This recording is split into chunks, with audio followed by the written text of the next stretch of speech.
पिछले दिनों Lahore high court में भी समाअत हुई थी स्मॉग के वाले से, उसमें भी इस चीज़ को हाईलाइट किया गया था कि इवन दो कि हुकूमत की जो अपनी गाड़ियां हैं वो भी मुजरे सेहत हैं, इवन दो कि उनके अंदर से भी जो धुआं निकलता है वो भी सही नहीं है, जिसमें ये सारी ट्रांसपोर्ट थी हमारी उसकी मेंटेनेंस का प्रॉब्लम था। फिर ये जो लोकल हमारी जो ट्रांसपोर्ट है उसमें भी उन्होंने कहा स्पीडो बसेस थी, उसमें वापडा की कुछ गाड़ियाँ थी, तो ये अपनी इनकी गाड़ियां जो है मुजरे से धुआं छोड़ी हैं, तो ये किस तरह ट्रांसपोर्ट को मैनेज करेंगे? लाहौर में टोटल सड़कों का जो इंफ्रास्ट्रक्चर है ना, जिसमें प्राइमरी सेकेंडरी और टर्शरी सड़कें हैं, ये है 3,300 किलोमीटर का, जिस पे पूरा लाहौर मुहित है। इसमें से 1,241 किलोमीटर प्राइमरी सड़कें हैं जिसके ऊपर ट्रांसपोर्ट का चलना ज़रूरी है, ताकि लोग अपनी जो पर्सनल व्हीकल है, खा वो गाड़ी है, बाइक है या कुछ भी है, वो इस्तेमाल ना करें।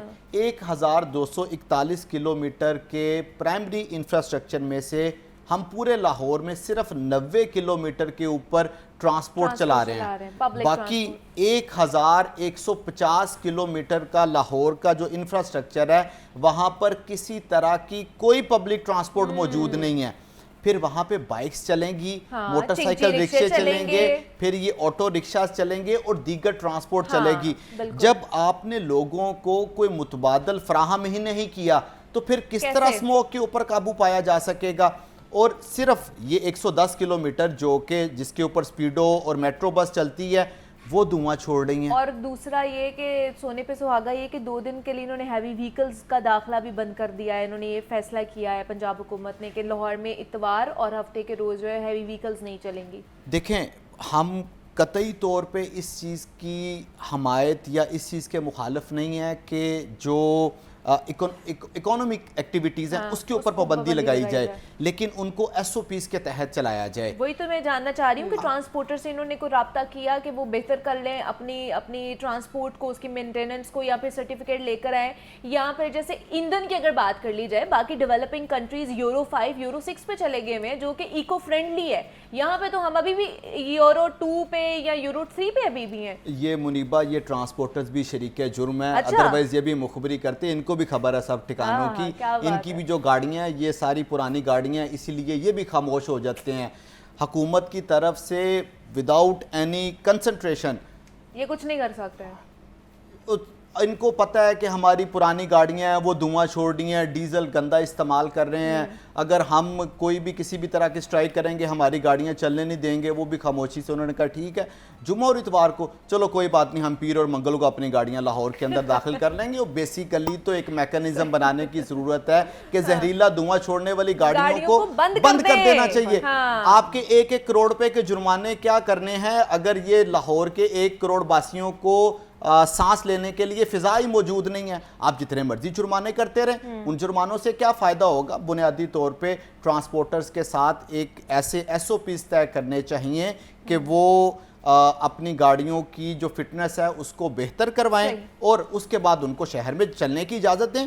अब एक बंदा जिसने एक दिन दिहाड़ी नहीं लगाई वो रात को खाना किस तरह खाएगा? कैसे करेगा? बिल्कुल ऐसे ही है।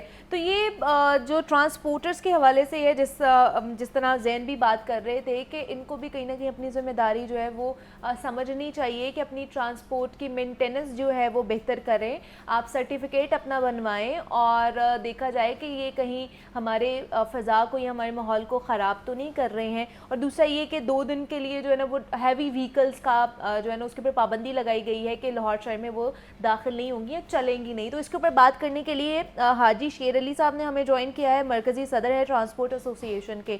तो उनसे बात करते हैं कि ये फैसले पर उनका क्या स्टांस है। सर बहुत शुक्रिया आपके वक्त का। बताइएगा, हुकूमत ने स्मॉग के हवाले से ख़ास तौर पर ये फैसला किया है कि 2 दिन के लिए जो जितनी भी हैवी व्हीकल्स हैं, भारी गाड़ियाँ हैं, वो नहीं चलेंगी लाहौर शहर में, उनके ऊपर पाबंदी है मुकम्मल तौर पर। आप लोगों से हुकूमत ने रुजू किया, आप लोगों से उन्होंने मौक़िफ़ लिया? जी बहुत शुक्रिया। एक तो हुकूमत ने हमें एतमाद में नहीं लिया, अच्छा, हमें बताया नहीं गया। उसके बाद हम ये कहना चाहते हैं कि 2 दिन तो स्मोक नहीं आएगी तो बाकी 5 दिन स्मोक का कैसे काबू पाएंगे? अच्छा, इनकी परीक्षाएं ही नाकाम है, जबकि हमें डीजल ही साफ नहीं मिलता, जब हमें मोबाइल ही साफ नहीं मिलता तो हमारी गाड़ियां धुआं कैसे छोड़ेंगी? देखें कि डीजल पे चलने वाली हर गाड़ी धुआं छोड़ती है। जो इन अफसरान वाला के पास गाड़ियां डीजल वाली उनकी और हमारी गाड़ियों का मुनाजरा कर लें, इनकी गाड़ियां ज्यादा धुआं छोड़ती हैं, हमारी गाड़ियां कम धुआं छोड़ती हैं। और जब हम फिटनेस सर्टिफिकेट लेते हैं तो वो तो तमाम चीजें चेक करके हमें ये सर्टिफिकेट देते हैं फिटनेस। तो जिस गाड़ी के पास फिटनेस सर्टिफिकेट है उसको भी आज चलान किए जा रहे हैं, उनको गाड़ियों की पाबंदी लगा रहे हैं। हम चाहते हैं लेकिन हुकूमत तो कहती है कि आप लोग जो है ट्रांसपोर्टर्स जो है वो लो क्वालिटी का डीजल इस्तेमाल करते हैं कि और गाड़ियों की मेंटेनेंस भी नहीं कराते हैं। जी बिल्कुल, हमारी तमाम गाड़ियों के पास फिटनेस सर्टिफिकेट है विश्व के। अच्छा। जो कंप्यूटर आइज बड़ी मुश्किल से हमें लेना पड़ता है, 2-2 3-3 दिन चक्कर लगा के हमें वो सर्टिफिकेट मिलता है, तमाम गाड़ी फिट करवाने के बाद मिलता है। अच्छा। उसके बाद जो हम डीजल लेते हैं वो तो पेट्रोल पंप देते हैं, पेट्रोल पंप तो हुकूमत की कस्टडी में आते हैं, हुकूमत को मेंटेन करती है, हुकूमत को खुद चेक करती है। अच्छा। हमारा तो उसमें लेना देना ही नहीं है। हमने तो पेट्रोल पंप से डीजल लेना है, वो कैसा देते हैं हम यही कहना चाहते हैं कि इन पंपों को डीजल साफ सप्लाई करवाएं ताकि हमें अच्छा डीजल मिल सके, हमारी गाड़ियां बच सके।